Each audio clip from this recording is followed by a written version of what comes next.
one of the things I think that makes it really challenging to teach clinical judgment is our lack of understanding students' ability to identify cues in a case study.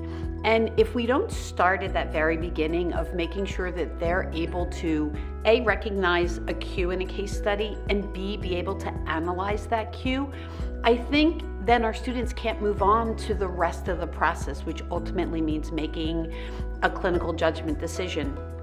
So one of the things that I have found to be really helpful is to put up a case study with no pressure to the class to say, okay, what in this case study makes you feel like there's something important here? What piece of information is important?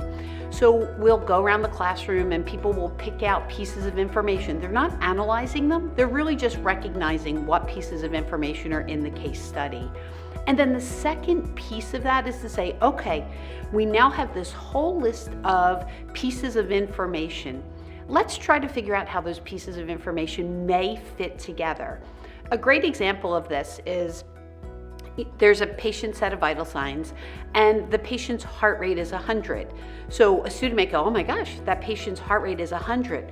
Well, maybe now the next piece of information is that their pain is a level of 9 out of 10. So now we're going to go back and say, okay, do we expect that a patient's heart rate may be 100 if their pain level is a 9 out of 10? And the answer to that is yes. Okay, so now maybe I'm not quite so worried that this heart rate is 100.